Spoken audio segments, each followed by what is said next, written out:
Hello. Hello. Yeah, let's just wait for a few seconds to be right on 9:10.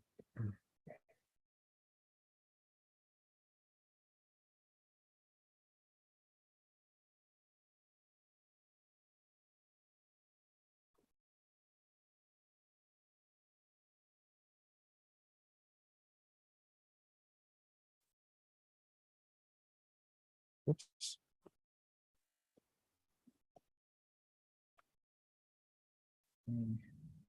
Right.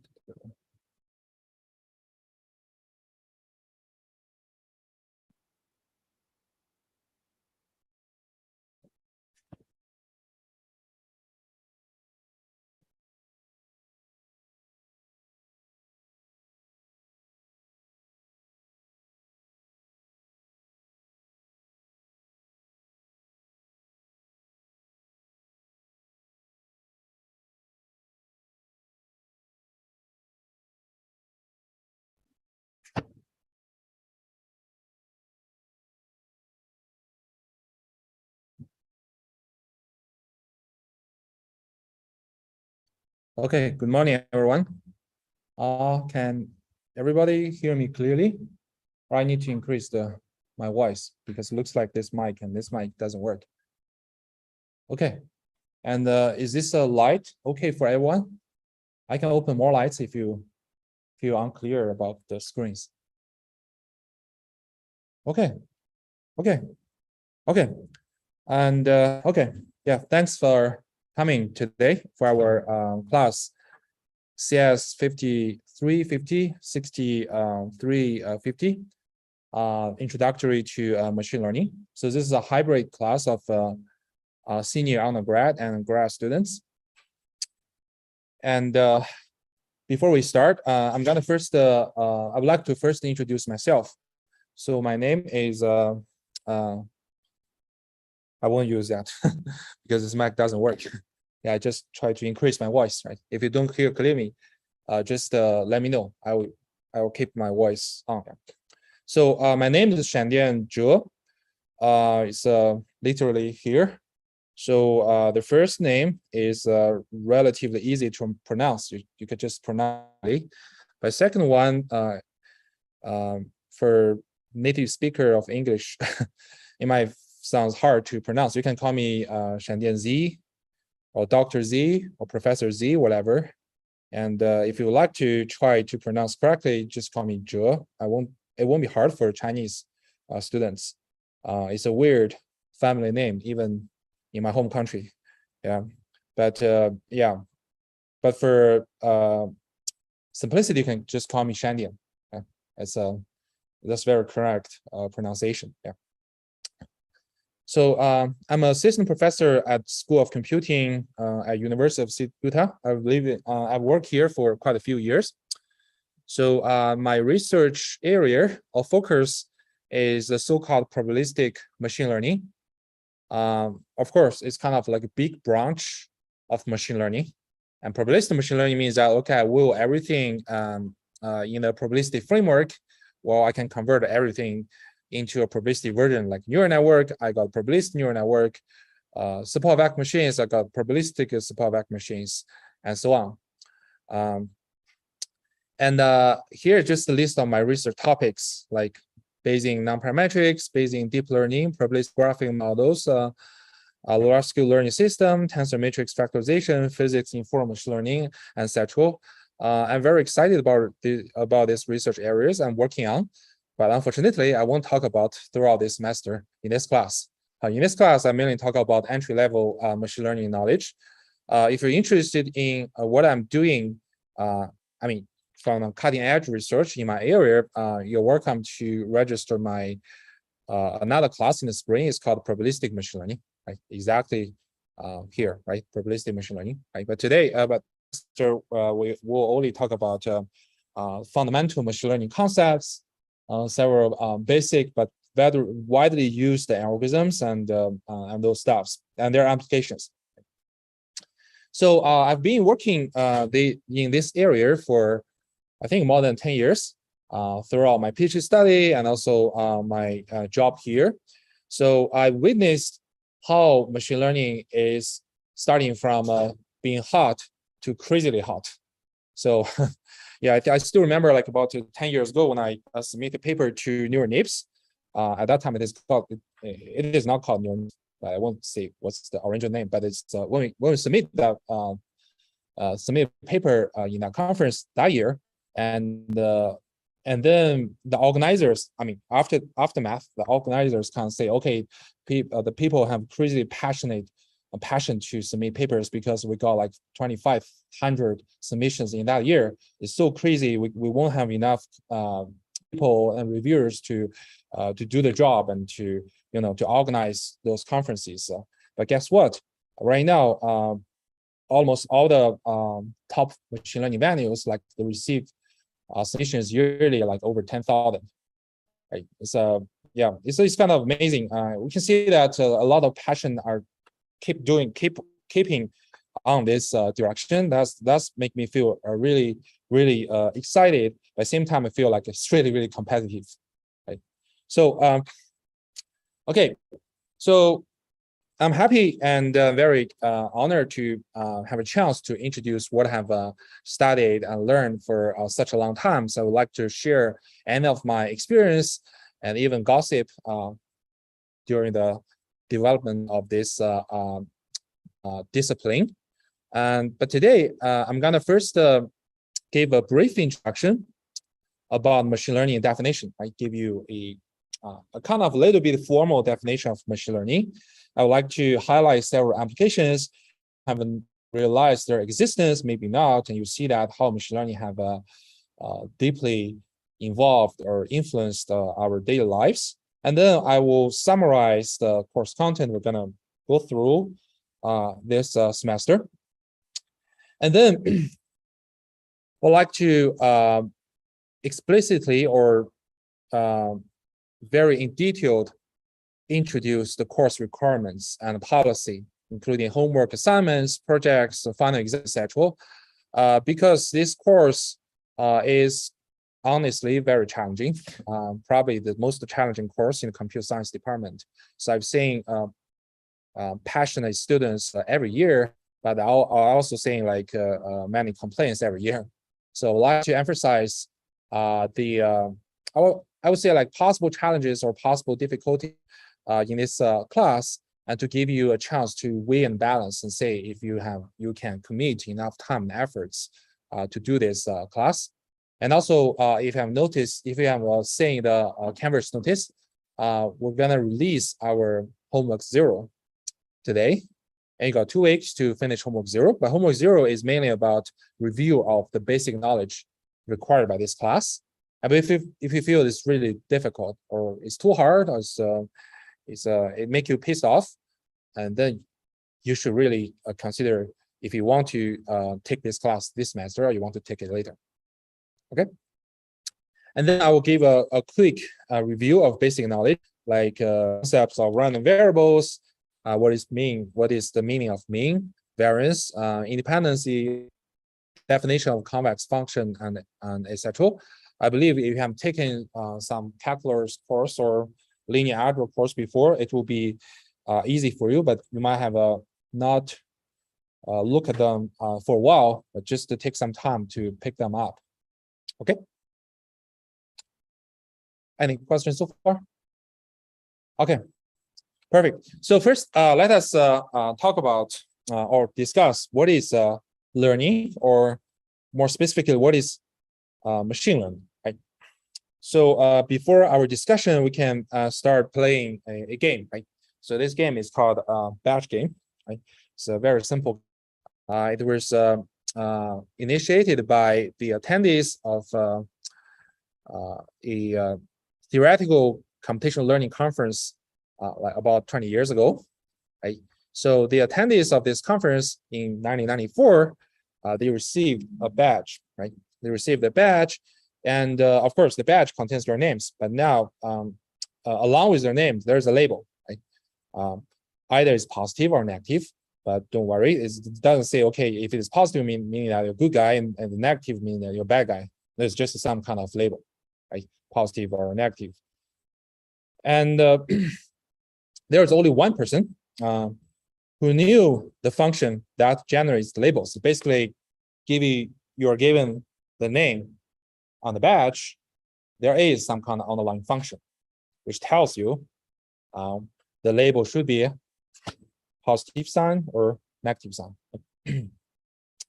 And yeah, it depends only on the attendee's name. So now the attendees have the task that is, okay, they're gonna talk to other attendees, right? Enjoy the coffee time or whatever. They want to look at as many examples as they want, right? They want to collect the badge's name and also the labels, right? And then want to find out the unknown function, right? Based upon the collected names and labels. Okay? And here is just one example, right? Some guy in that conference 20 years ago have collected a list of, I guess, 1, 2, 3, 4, 6 names and their labels, right? And given this 6 data points, right? This definitely a data, right? A data set. Given this 6 data points, we want to guess or want to infer how the labels were generated, right? Now I want you guys to think about that, right? Given this list of 6 names, can you come out any function that could generate the labels on the right side? It just gave me some guess. It's not necessary to match the true answer. Just to give some random guess.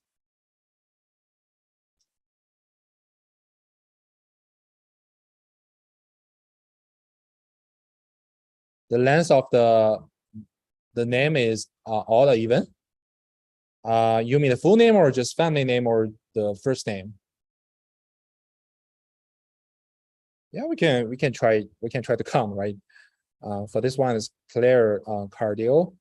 1, 2, 4, 5, 6. 1, 2, 3, 4, 5, 6, and 12 is odd, right? Oh, this is even. It's negative, and this one is 5 plus 8. Oh, looks like the first 2 cases are right. 1, 2, 3, 4, 1 to 4. But this one might not be the case, right? Yeah. It's 9. There's 9 letters, right? Yeah, but anyway, it sounds a good. It sounds a good guess, right? Any other suggestions? What? The first name, what? Length of the first name. Okay, 1, 2, 3, 4, 6, 5, 4, 4, 4. Oh, 1, 2, 3, 4, 5, 6, 7. Looks like you're right, right? At least your length of the first name can correctly classify all the names in our collected names, right? That's good. That's good. Any other suggestion or thought?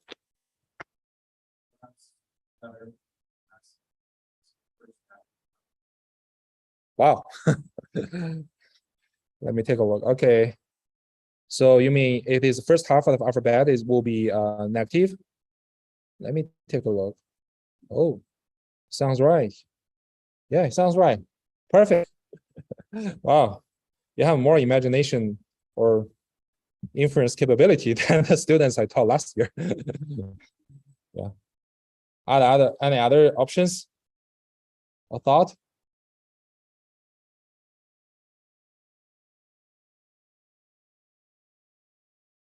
Okay. Honest, I don't know the underlying functions. Yeah, but if you really want to look into the underlying function, it is on the web. You can search on that. This is a very famous game. Okay, so why should we play this game, right?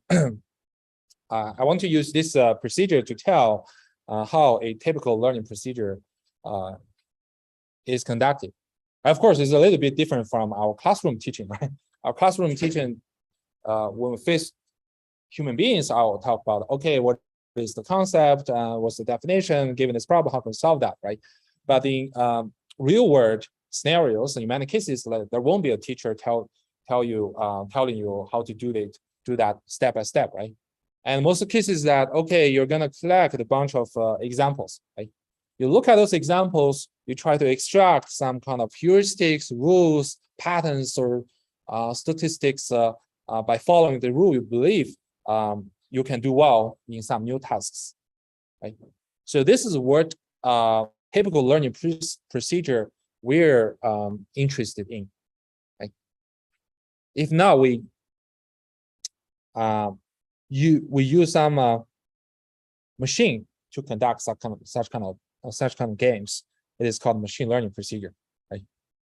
So machine learning is like from a phenomenon. If you look at machine learning phenomenon, it's more like, okay, I have collected a bunch of data that consists of all kinds of examples and their labels, and then I give this data to some machine learning algorithm. The machine learning algorithm tries to analyze this data and find out some rules, heuristics, or models, and following those rules, models, they can correctly recover the labels on the data, and then they get capability to correctly predict a label for some new examples. So this is called this is an example showing how machine learning procedure is carried out. Okay, so now I want to look at a few impressive examples of machine learning success. So the first one is the Go game, right? How many of you have heard of Go games? Oh, nice. Yeah, I don't know exactly what is the rule of Go game. I know part of the rules, although I was born in a country who invented this Go game. I mean, Asian Go game. Right now, modern Go game might have some variants of the rules. But here I want to emphasize that Go game is known as the most complicated game in the world. Like, of course, you have other game on the board, but Go game is the most complicated in that the rules is very simple. Right? If the white chassis are surrounded by the black ones, you are eaten, right? You're occupied. The whole place is occupied by these black ones, right? However, it is very, very complicated. People can prove that. If you play a Go game, right, and you can imagine how many possible layouts of this Go game, right? The number of all the possible layouts when you do this interaction gaming, right? You place the white chess and the white one, you place the black ones. This interacting and until the game is ended. The total number of possible layouts of this on this chessboard is very, very high. Is much higher. Is orders of magnitude higher than the atoms in the universe, right? The whole universe. If you look at other games like a checkmate, right, and the total number of the states or the chessboard layouts is also huge, so much smaller than the possible layout numbers of the Go game. So it's known to be very, very hard and challenging, and especially if you want to develop some computer algorithms to do that well, right? So we know that. Oh, how many of you have heard of Deep Blue? Oh, it's great. Yeah, I thought only because Deep Blue was invented when I was just maybe 12 years ago, 10 years ago, and it is the first time that the computer algorithms can beat the world champions. It's a genius, Russian genius, Kasparov. Right? He's kind of legend in playing the checkmate, the game, right?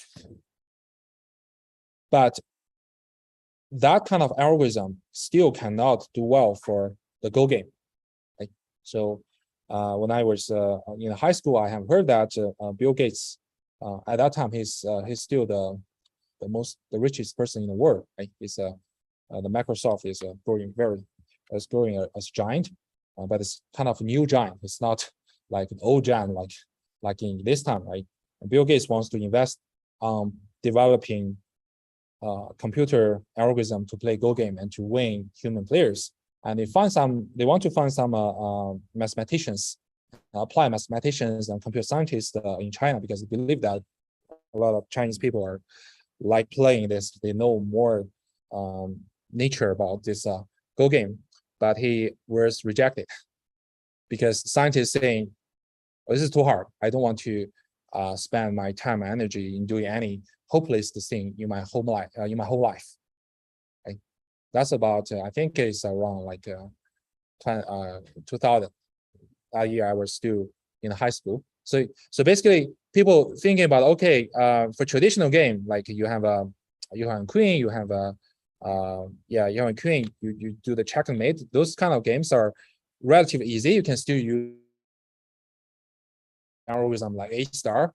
Those kind of to do well, and plus the acceleration of the hardware, you can still possible to win the best human players. But for Go game, there's no way. No matter how strong your computing power is, you cannot do that, right? But guess what? After like 17 years old, like 2017, this AlphaGo algorithm developed by Google well beaten the world champion, right? And now, like those professional Go players, they used to use some computer algorithms like variants version of Go to train them. Right? So this is a really amazing progress to me, right? It may be less impressive or amazing than like other applications like autonomous driving and those kind of stuff, but to me, I know the harness. I know it's really difficult. And now by leveraging the techniques they call like Monte Carlo tree search plus deep learning to evaluate the status of the checkbox, they can really overcome the computational burdens, right? They really don't need to enumerate all possible layouts. They can directly tell, okay, whether this layout is good to me or not. Right? So this is really interesting and really amazing progress of machine learning. Right? But in addition to that, I know many of you may not play games, but many of you need to buy things on Amazon. Right? You need to search on the web, and you need to do some translation, all kind of stuff. And actually, all those daily applications have been penetrated by machine learning, and probably you're using machine learning every day, but you might be aware of that, you might not. Right? Like autonomous driving, right? So and here is one link. Maybe you can download our lecture PDF. You can click into that link in YouTube. And actually, a lot of YouTube videos showing that how the Tesla's autonomous driving vehicle works. It's actually in many cases working pretty well. Although it won't guarantee that okay, you can completely rely on autonomous driving. But given what they can do, remember this is a purely machine learning algorithm.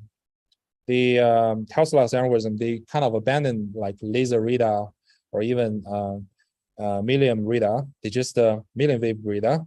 They just use cameras, right? Infrared cameras and look at it's like humans' eyes, right? You look at the sites, right? You construct some 3D scenario which contains your car and also the objects around the road signs and also other cars sign, and you make a decision and you decide to turn, you decide to stop, or decide to accelerate. Right?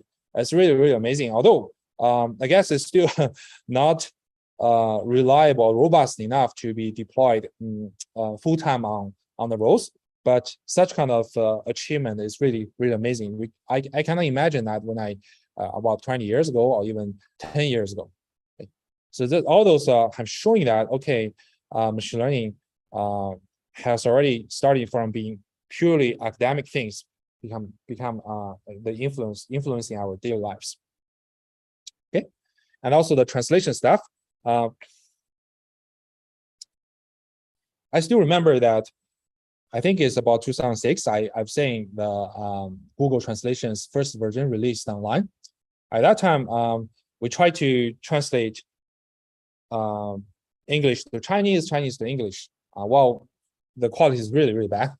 Right? We kind of like people often use Google Translation as a way to mock, right? To mock how bad this technique is, right? But now I've witnessed the great improvement of the Google Translation. Right now, when I wrote papers, oftentimes I just paste my, I use my mother language to come out to compose some sentences and through that and say what is English should be look like. Right? Sometimes I use my English, my written English, and through that and look at if the translated Chinese sounds reasonable to me. I use that some kind of reference tools for my writing. Right, I write a lot because as a professor I have to write every day. Right, so that actually indicates a huge progress in translation. Right, although it's not like as good as a professional translation, but at least it is usable. It can be used. So this is another example showing how big progress machine learning has achieved. Right? So here I just list a bunch of other applications you might you are using it every day, but you might not be aware of that, like spam email filtering. If you look at your Gmail box, right? I found that Gmail will rarely give you some like a trash email or spam email. But if you really want to look at the spam emails, you can find it in some kind of junk folder or whatever folder. Yeah, it's really accurate. Otherwise, I guarantee you will be buried by those spam emails. Right? And find all the people in the photo, right? So if you use your camera, if you use your cell phone to take pictures, you see that it can automatically bound the heads right in your camera, right? So it's very fast and it's very accurate, and this is usually implemented by a very classical algorithm. It's called ADA boost, which we're going to discuss in our lecture. And also movie recommendation, I guess that's some kind of recommendation you will see every day when you log into Amazon or when you log into Netflix. I don't know if those movies are those recommendations are really good to you. Sometimes I feel they're annoying, but I can tell you this is kind of like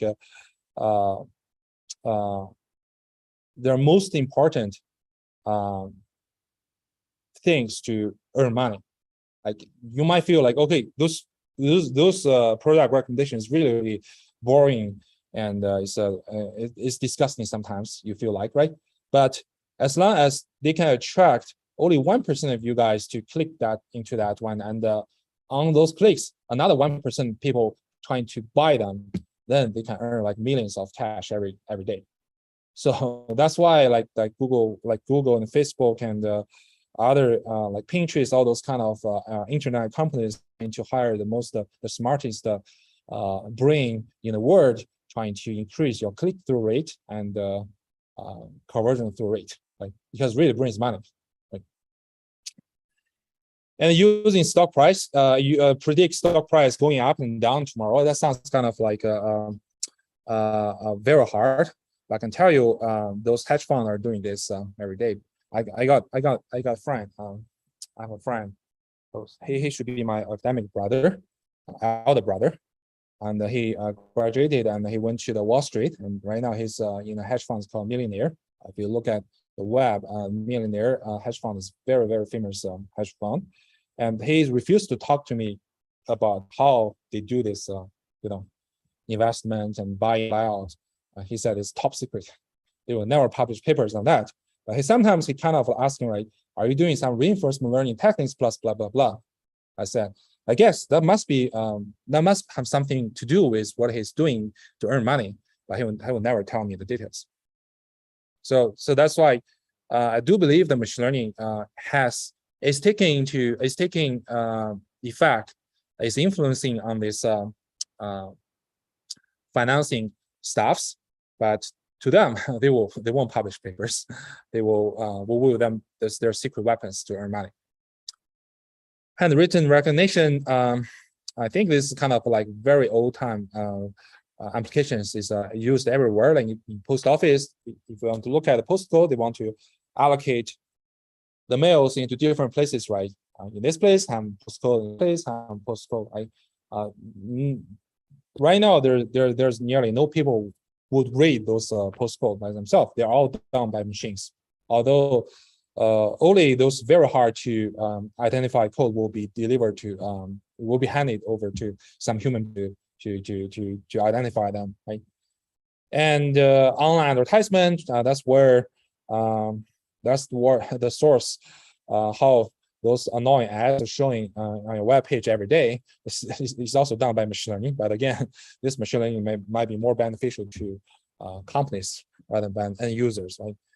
And translation, and also the autonomous driving, and also another very hot or emergent area is to use machine learning to develop new medicines. That's really hot. I know quite a few professors in the top universities, like in Stanford. They're creating such kind of startups. They're trying to use machine learning to find out the targets. If you want to find out some small molecules and you want to target for some bigger proteins or molecules to find effective position, you can bind your medicine to make it effect. And the traditional methods, they just do some kind of like, according to my experience, I believe this might be the candidates that just do like tons of experiments of doing that. It's really expensive and time consuming. Right now, they're trying to use machine learning technique of doing that. Yeah.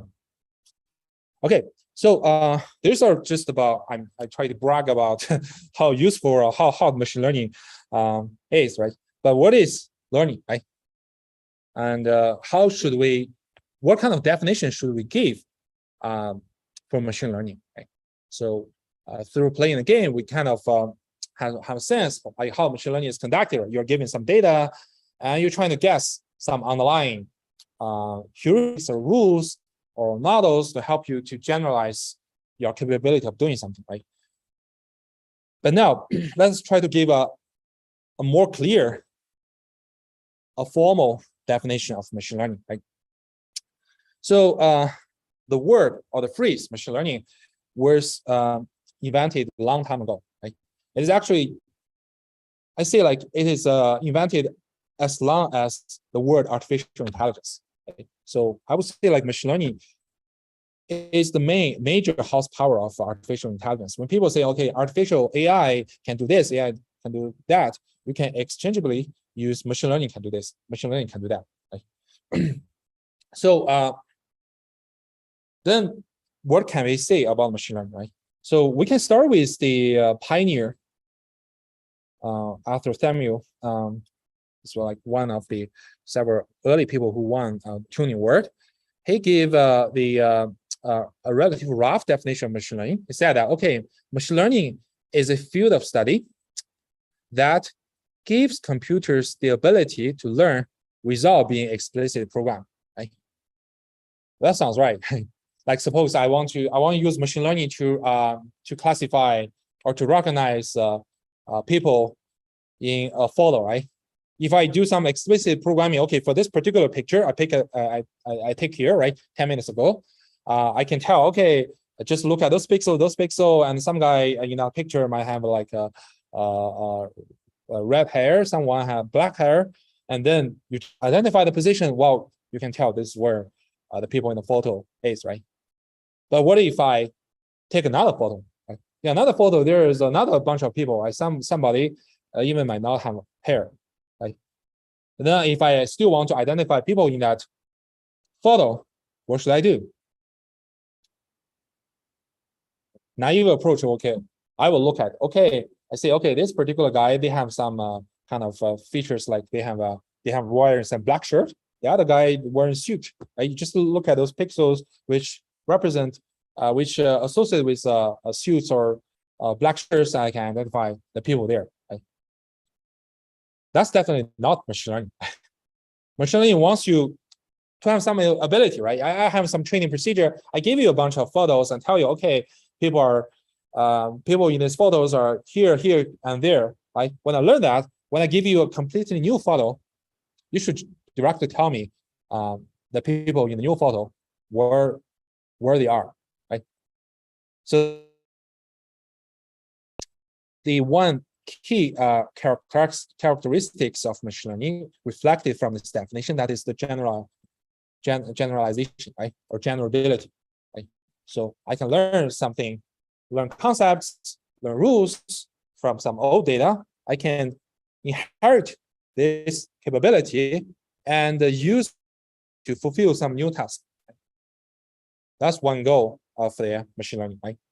So then in 1983, Herbert Simon is another pioneer in psychology and machine learning. He points out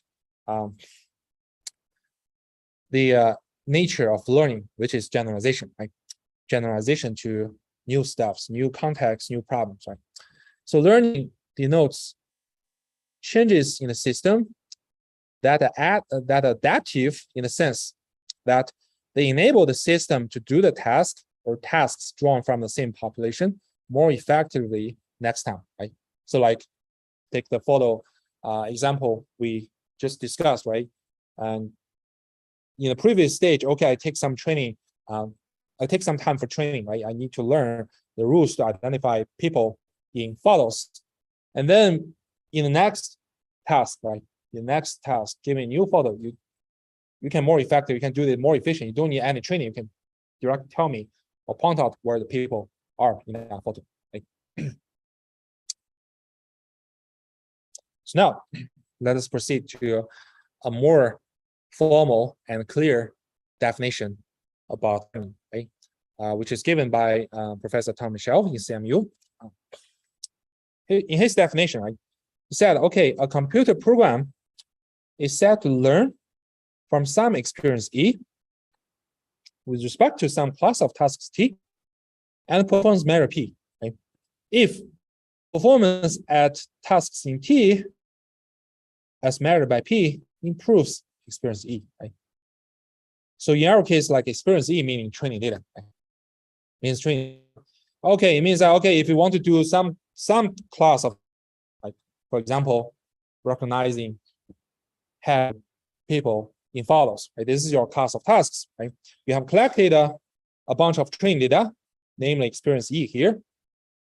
If your computer program can learn some ability from this training data, so that for the next time, right, you got a bunch of new tasks from this same class of tasks, your capability of doing that task improves.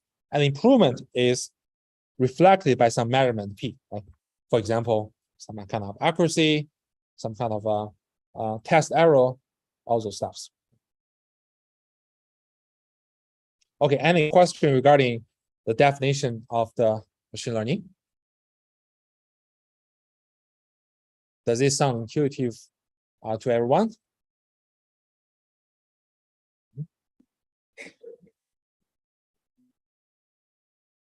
Machine learning and what?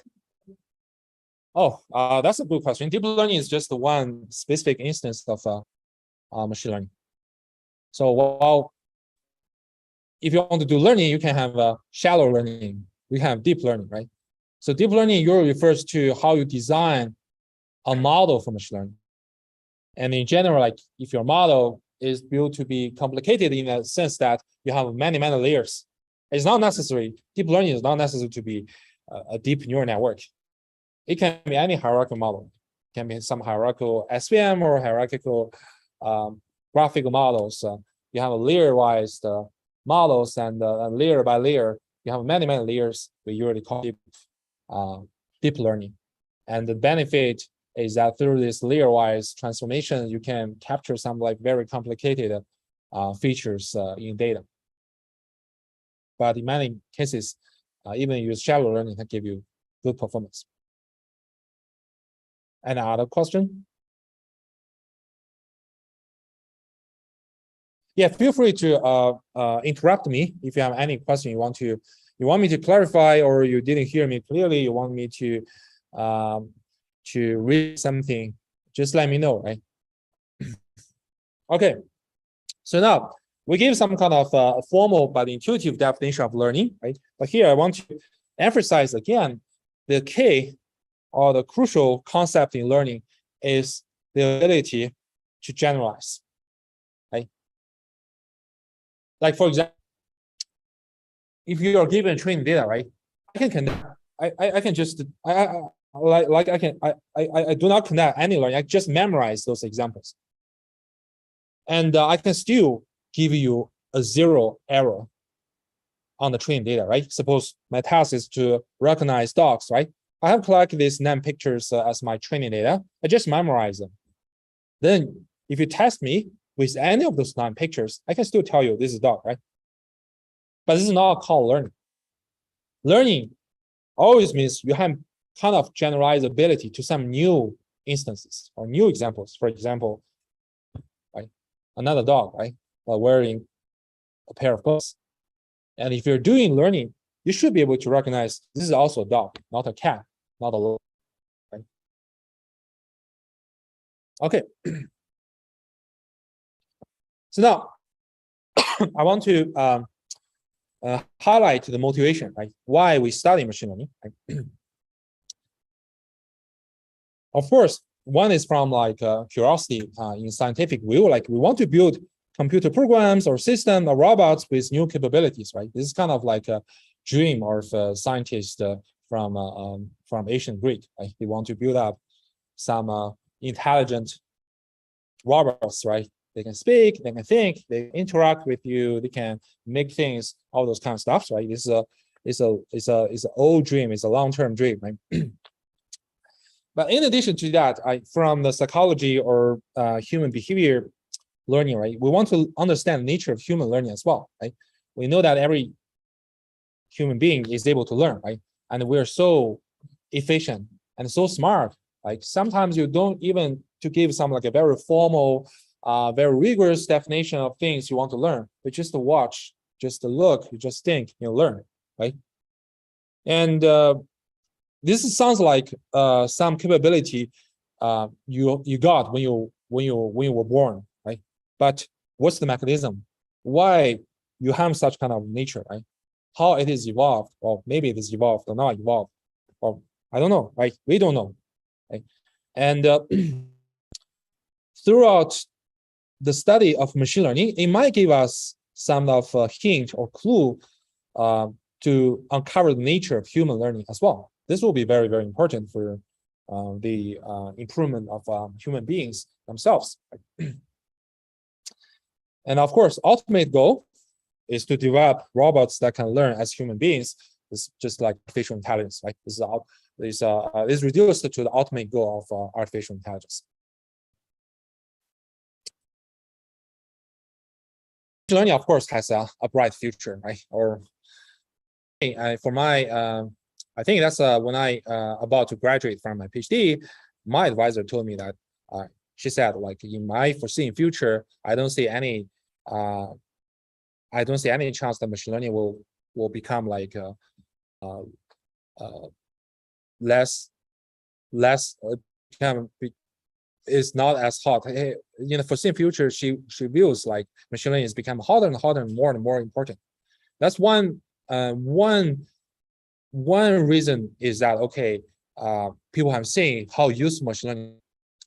A second reason is that there are still many that have not been addressed by machine learning.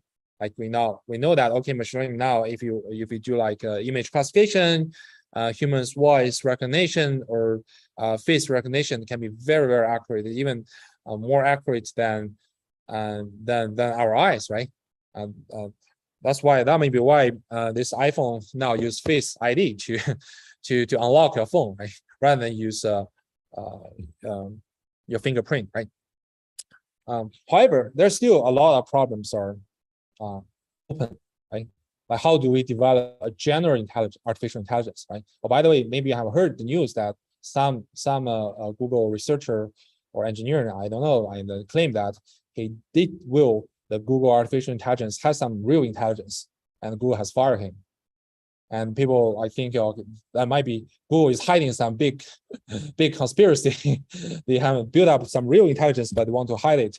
I don't know. That may be some conspiracy theory underlying that, but I kind of like highly doubt the current techniques in artificial intelligence machine learning can give you the true general intelligence. But we're on the way to that. Right? Of course, we don't want sometimes artificial intelligence will govern human beings, right? Like Skynet in Terminators, we want that happen. But it's really kind of amazing to march toward that direction, and you see a lot of things, right? Another thing I want to emphasize that right now, another key component that drives the success of machine learning or artificial intelligence is called big data, right? So people in many areas, like for example, in online shopping, they have viewed that, okay, they have found that the big data is a big golden mine, meaning that the larger data you have, the more you can learn from that data, and the better the model will be good. Like if you're doing natural language processing, text mining, all those kind of stuff, you know that Google has released their giant text model. It's called GTP or whatever, right? They're learning from a huge amount of corpus. And then when you just learn that, this is called embedding model, right? When you just learn that model, and you can simply use that for many small tasks, and even you don't need any training, it can perform very well. Right? People call it transfer learning. Like you transfer some kind of knowledge from a very giant documents or giant corpus, so that you can leverage knowledge to do well for some specific task, or just to train a few epochs and do very well. That might be the case, but again, it shows the value of big data, right? And we know that in nearly every aspect of our daily lives, we have accumulated a lot of data, and this data is keep growing, right? And human beings are not able to look at every piece of data by themselves. We need to leverage some automating process to deal with that. Right? So yeah, based on all those kind of reasons, I'm quite optimistic in that machine learning will be the future, and it'll become more and more important. Probably in the future, it will be some kind of fundamental topics every college students need to learn. That is like calculus, like linear algebra. You have to learn that. You have to know the basic techniques and algorithms. Okay, so so far I have emphasized a lot, or I have bragged about how useful, how good machine learning is, and encourage everyone to get into this direction and learn something, right? So now I want to talk about the course. Right? So what about this course, right? The goal of this course is to introduce some underlying concepts, the fundamental concepts and algorithm ideas in the field of machine learning. Okay. You have some question? Okay, yeah. Any questions so far? Before we switch to the boring things, right? We need to talk about what this is going to do, right? What kind of content we're going to discuss, and those are kind of filled with mathematics, programming stuffs, and debugging stuff. So that might be a painful procedure. Okay. So I want to emphasize that this course is not about using some specific machine learning tool. Right? Someone asked, well, do you teach TensorFlow? Do you teach PyTorch? Unfortunately, we won't teach that in our class. We will have our TM to give 1 or 2 presentations to give some tutorial about TensorFlow or PyTorch, or recently it's very hot libraries called JAX. We might give you some tutorial, give you some code to help you play around with that, but we won't spend a whole semester introducing that. This is not the goal of our course. And also, this course won't like focus on some single learning paradigm like deep learning. Right? It's not neural networks. If you really want to look into one specific machine learning technique like neural networks, we have some very good graduate course. It's called deep learning or whatever. You can take that course. That will be helpful. You got a lot of more opportunities to practice statistical technique. Throughout this course, I want to give a general, broad, and fundamental introduction about the basic ideas of machine learning and some very widely used, very successful, but relatively simple machine learning algorithms. Does it make sense? Okay. And how will you learn, right? How, what kind of suggestion do I provide to help you do well in this class, right? To help you be satisfied after the end of at the end of this semester, right? So here I just give you 4 suggestions. If you do follow these suggestions and seriously, I'm pretty much sure you will do well. But if you don't follow that, you might feel a bit overwhelmed by the content, by the homework, by all kinds of stuff. I do want you guys to succeed, right? Rather than complain or yell at me near the end of the semester, right? So first of all, I want you guys to take classes to learn the models and algorithms. I know probably this week will be, I will say, most of the students in this class, perhaps every student in this class, but there will be only 1/3 students showing up in the class. That's fine. I will stream this class in the YouTube channel, and most of you might choose just to stay in your apartment to watch the video. That's totally fine. But do try to listen to the lectures before you proceed to the assignments. Don't just look at the slides. I know some students they say, okay, I'm smart enough, I'm capable enough, I just look at slides, that's easy to me. If you're really confident about that, go ahead, do that. Taking about like 1 hour and 20 minutes to listen to the lecture will save you a lot of time, because you can follow points I listed there. You can this useless or things not important, right?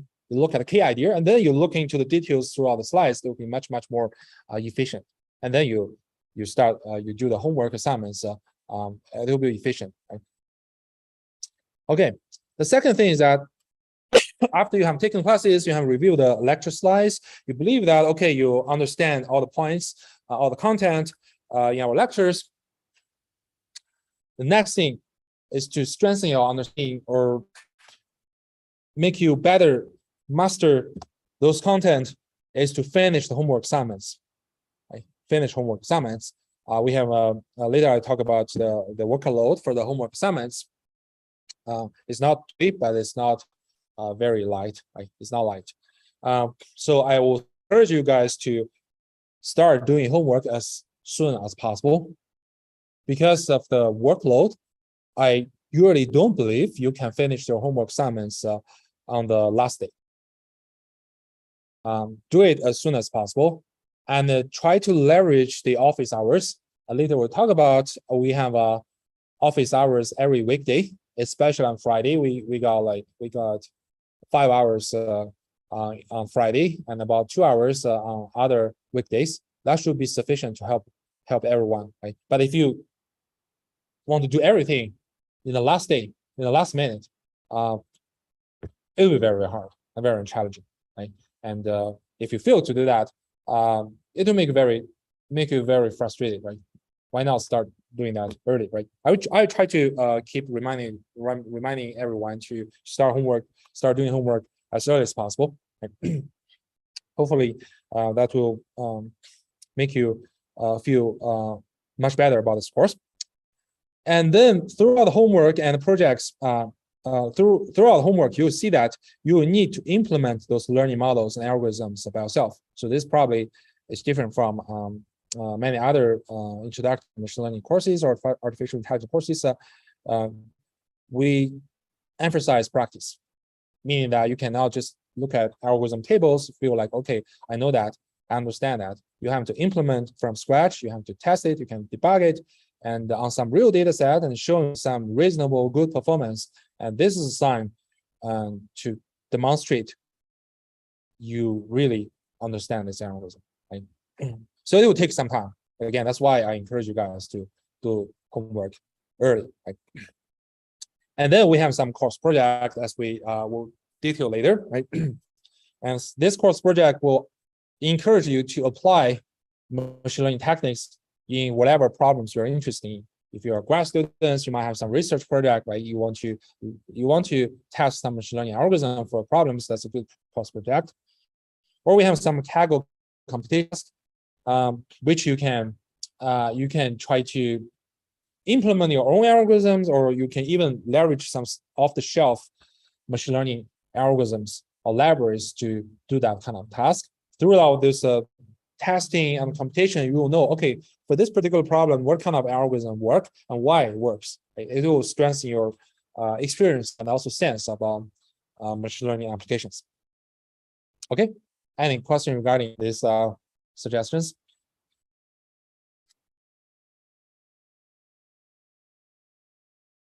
Okay, that's a that's a very good question. Let me just hold off this question a little bit. I will talk about in a minute. Okay. Frequency. Yeah, I'm gonna talk about that. Okay. Let's just move to that. Okay. So that's the frequency about assignments as referred to the workload, right? So we will have like 6 homework assignments throughout the semester.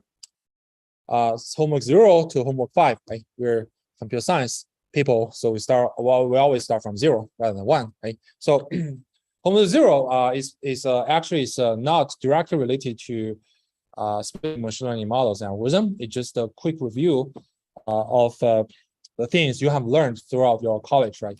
Like calculus, like basic statistics, random variables, those kind of stuffs.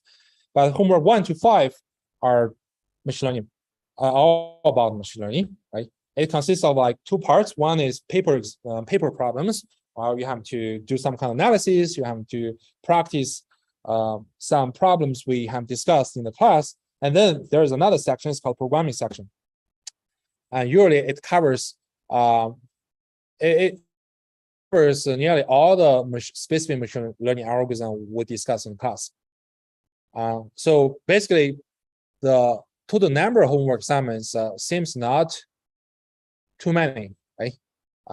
We got like nearly every 2 or 3 weeks, we're gonna release a homework assignment. But to finish the problems in each assignment, it can take quite much time, right? And especially the programming section, right? Someone might be good, like for paper problems, it's quite easy, right? You can spend like 2 hours to finish that. But for programming part, as I just said, you have to implement those algorithms by yourself. You have to debug it and make it working, right? Make it working, and then you test on some real data set. And each time we will provide the real data set. You have to test that. You have to ensure that, okay, your algorithm gives some reasonable performance. It's not to say that, okay, your decision tree classifier or your ADA boost will give 100% accuracy. That won't be possible, but you shouldn't give like 40% accuracy, right? So throughout those practice, you will know how machine learning works, and you also gain some experience. Right? And in addition to these 6 homework assignments, we got a project, a course project. Later we'll discuss in more detail about what's the definition of course project. But basically, you got 2 types of project. One is called exploratory project, meaning that you can come out with some kind of problem, might be from your PhD research, might be from the problems if you're working, right? The problems you want to address using machine learning, or whatever problems you feel interested in, you can apply any machine learning techniques to address that, not limited to what we have discussed in class. Right? And also, you can use whatever implementation. You don't need to implement from scratch, but you do need some kind of implementation to test that. And the second time a project is called a competitive project. It's kind of a Kaggle computation task, which we're gonna initiate it in this week. And it's to finish some particular prediction task, but it is open to work all kinds of machine learning models. You can choose to use whatever machine learning model you feel confident to test performance, and then your prediction score will be ranked. You see some kind of ranking board, and who is doing better, who is doing the top, and who is doing the second, and those kind of stuff. We have a bonus points those who ranked in the top 10. Okay. And then we'll have a final exam. We don't have a midterm exam, so I don't think like doing some official exam will really reflect your capability of this area. But we do have some final exam, is just to help you to, review the stuff we have learned throughout the semester to strengthen those concepts and those ideas. And this final exam will be open. And normally we would like to, for this semester, we would like to have this exam in person, meaning in this classroom. But given we have so many registered students, I'm not sure if it will be healthy or safe enough to do that. And probably we might switch to online exam on Canvas. We did that online exam like in past, I think in the past 2 years. But let us see, right? And probably later we'll do some kind of voting, right? We can decide to do that on Canvas or in person. We can vote for that. Okay, I want to give some warning message. I feel this is very important. Like, as I just emphasized, right? This course is one of the most challenging courses in the CS department. The workload, according to the feedback of past students, is quite heavy. I also explained why it looks heavy, because in addition to a few paper problems, you have quite amount of programming tasks. And as to how many hours you should take, right? Some past students complain that it can take about 20 hours per week, but I think it's a little bit exaggerated, right? If you really feel like very, very difficult, but if you still you can manage that, if you can commit enough time, it might take 20 hours, but I'm saying a lot of students take about 10 hours. They're doing well if they follow suggestions. So again, I cannot guarantee you that take 10 hours or 6 or 7 hours will guarantee you get A. That's not possible to give a guarantee for everyone, right?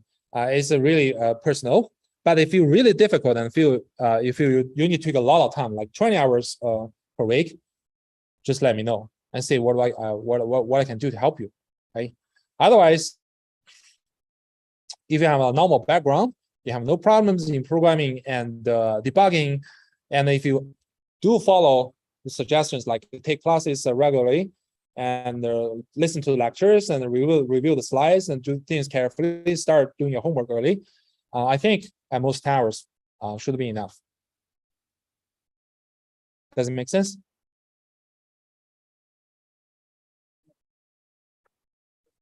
Mm-hmm. Oh yeah, that's a great question. So it's not accuracy. Like someone may get 98% accuracy, you get 95, you won't get deducted. Your points won't get deducted. So basically, if your output of your implementation, your algorithm is reasonable, like most students give you like 85% accuracy, you got 82, 81, or even 79, you won't get any points deducted. But you get 30 points or 50 or 51, then there must be some implementation issues in your algorithm. Then you get some points deducted. Right? And later we'll talk about, but in general, later I'll talk about the detailed grading policy. But I want to emphasize that actually we are quite generous in giving points. Right? We're not trying to like we're not trying to be cheap or very picky on your assignment submissions. We're trying to find out some points to add as many as possible. However, if you don't submit homework, you cannot get any grade. We cannot find any places to give you the grade. So even you feel difficult or feel very hard, please try to do something so that we can find points for you. If you don't do anything, if you don't submit homework or you submit too late, well, I can help you, but I cannot do anything. Right? We must be fair to other students. Okay. Any other question?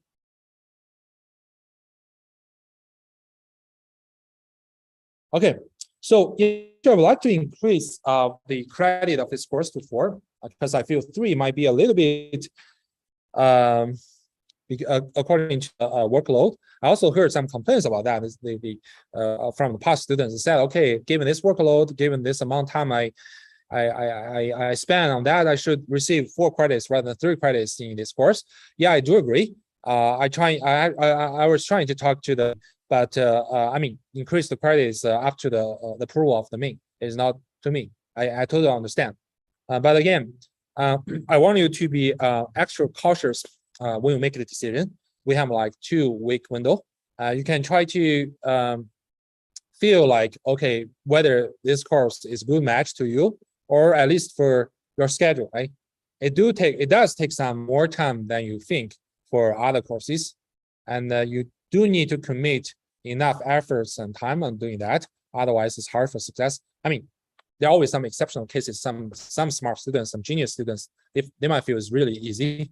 I totally agree. I'm happy to see some kind of students, but according to my past experience, many students after the semester ends will say, okay, I learned a lot from this class, but I also spent a lot of time. So I want to be serious about think about it, right? And think about how much time you want to devote on that, and you need to keep your promise. Otherwise, you might be in trouble when the course proceeds. Okay. Any questions so far before we proceed to the syllabus? Any concerns?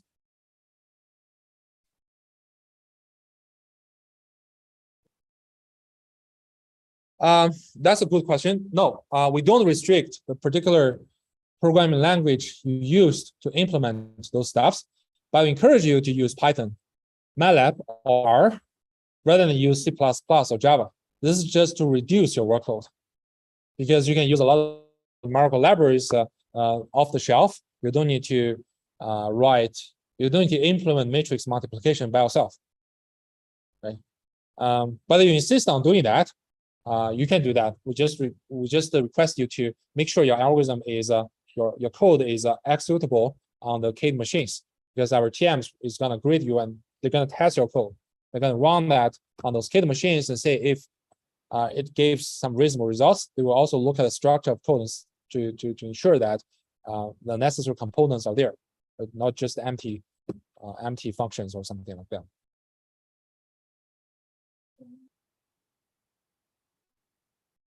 Use what? Yeah, you can use that. You can definitely use that. We'll talk about that later when we'll move. We'll go to the details of the syllabus. Oh, I guess we don't have. But let me answer this question here, because we're gonna. Oh no, sorry. Well, we still have 10 minutes here. I thought we ended 10:20. Yeah, but basically, you can use all kind of auxiliary libraries, like you use Pandas to pre-process the data. You can use NumPy, SciPy to do some numerical stuffs or matrix operations, but you cannot use some off-the-shelf implementation of the learning algorithms. Like if you use scikit-learn, they might have one line of, you might have like function call called SVM, or function call called decision trees. You just feed some parameters of decision trees. They do everything for you. This is forbidden. You have to implement the tree learning and testing the prediction, those things by yourself.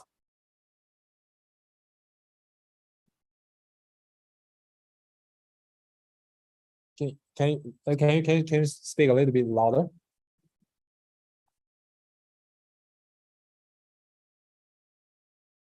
For the project, you can use off-the-shelf implementation for sure. For the project, is the goal is not to ask you to implement things from scratch. Instead, it wants you to experience more machine learning techniques. So I would encourage you to use off-the-shelf algorithms, like all kinds of libraries you can use, like scikit-learn or other deep learning libraries. You just use them, test them, and see what is going on, and do some kind of analysis.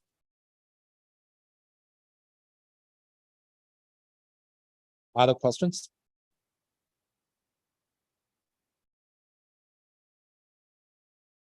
Okay.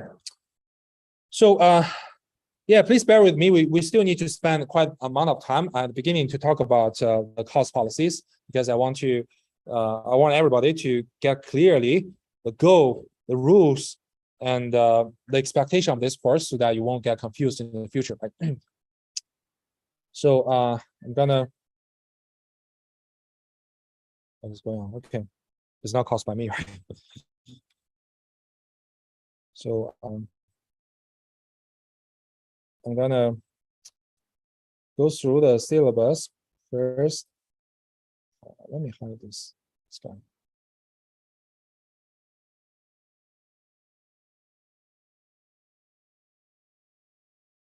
So first of all the requirement or the course policy are covered by. Seems a little bit small. Right? Font small. Let me enlarge it. Is it clear to everyone? Okay. So we got some course web page. And list out the schedule, and it's very easy to locate this web page. You can either access my home page.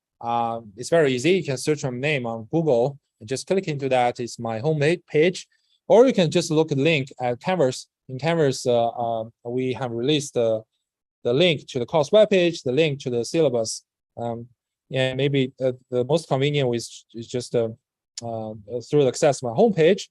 And if you look at, there's a teaching section, and there's a link to this course. It's called Fall 2022, right? So click that. It's a main course web page for this course, and list the schedule Tuesday and Thursday, 9, 10, and to 10:30 in this building.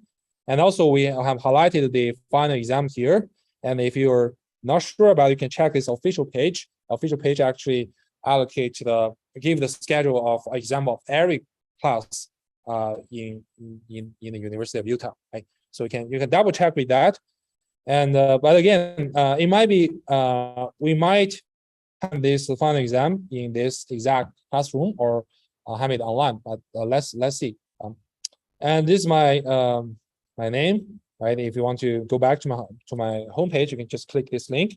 And this is my office, and that's my email. And we got the 3 TAs, Caleb, Da, and Tushar.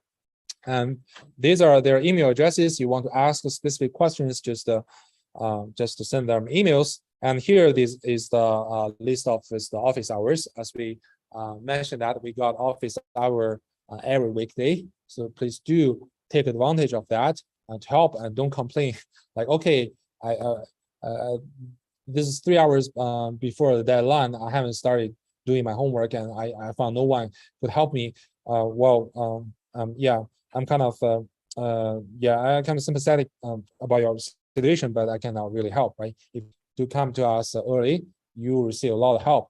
And by the way, although we do allocate about like 5 hours in Friday, that's because in most of the homework assignments, the deadline is on Friday. We try to allocate as much time as we can to help you on the last day, but there will be, according to our experience, there will be a lot of students coming on Friday. So that means if you just stop by our office hours on Friday, it is possible that there's a long queue, right? You won't receive. You might feel like you're not able to receive enough help, right? So don't get pissed off. Don't get angry. You can just find another day, like on Monday, on Tuesday, on Thursday, Wednesday, Thursday. You can stop by our office hours, and those time are relatively empty. Okay.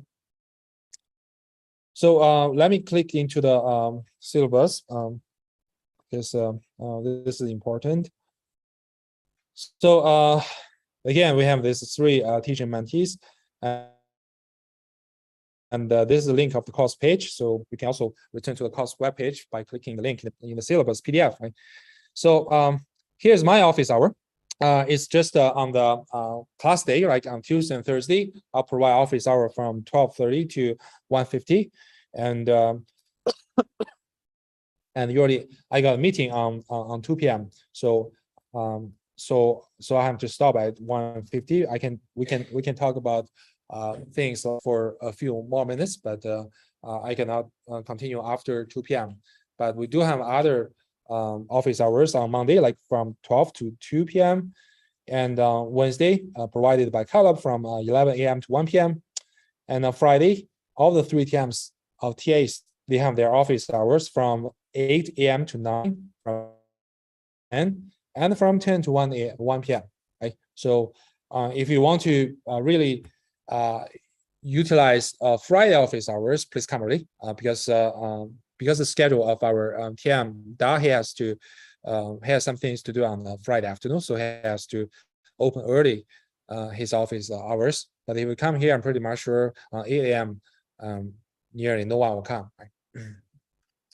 But if all those office hours do not work for you, and I mean, in the occasion cases you might miss all those office hours, you do want some help after office hours, please send us emails. You can send to me or send to any of our TA here to find some additional time and see if we can offer the help. Okay.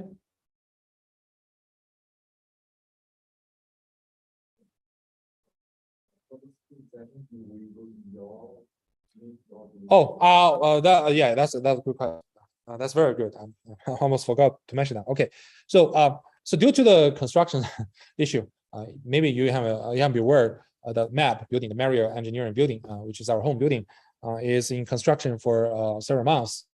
So we haven't had some like complete office to hold that. So right now, temporarily, we can only have Zoom office hours. But the department is trying to allocate some office in a web building and I'm trying to schedule with that and see if they can allocate some offices in that building.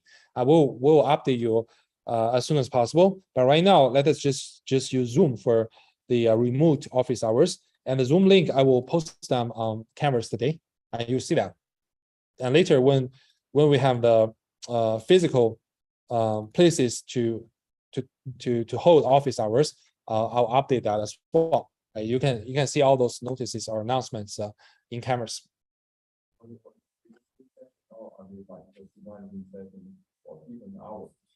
Yeah, this what do you mean by individual session? I mean, that's only after Friday. We have the from 9 to 1 p.m. Or sorry, from 8 p.m. to 9 p.m. But that's from the 3. Yeah, that's from 3. Yeah.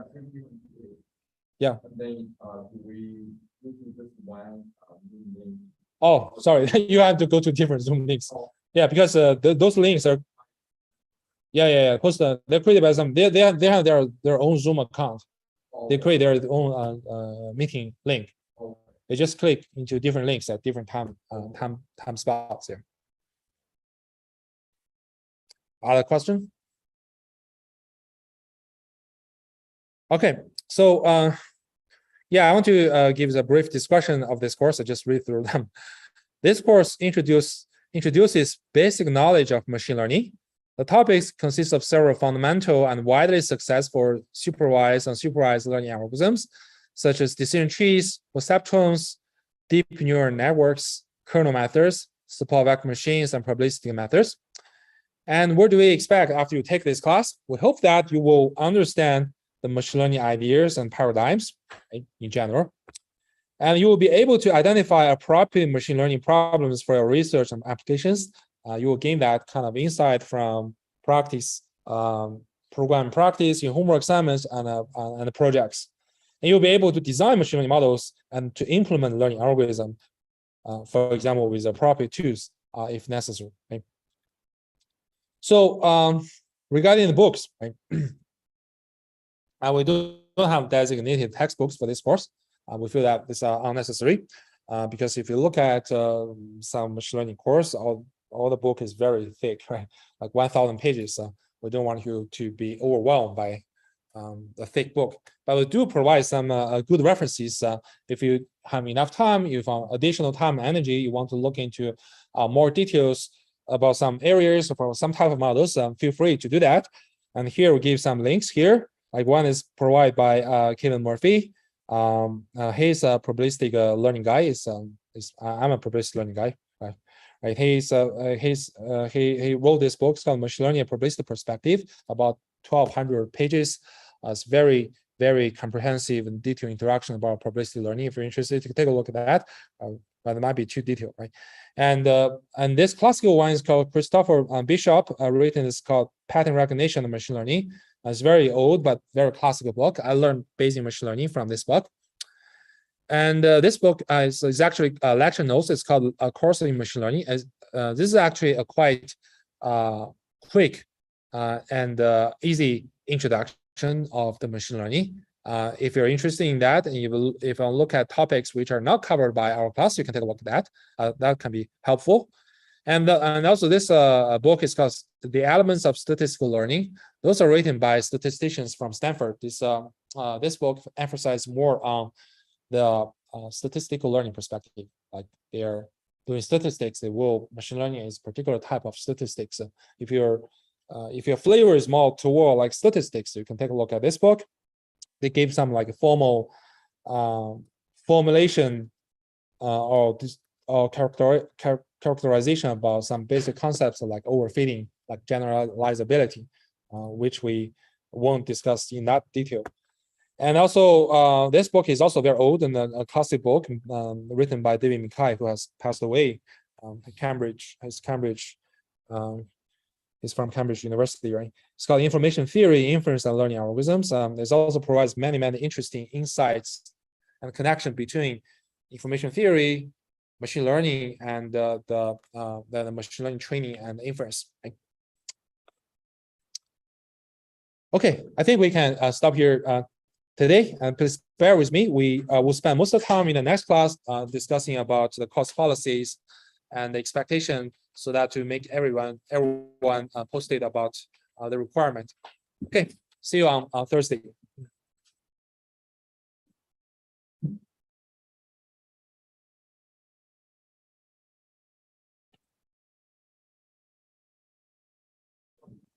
Hi.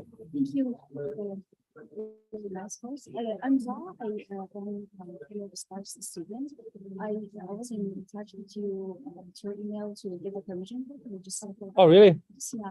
But after I replied to your those questions about the background, I didn't see any response from you. So then the course has closed.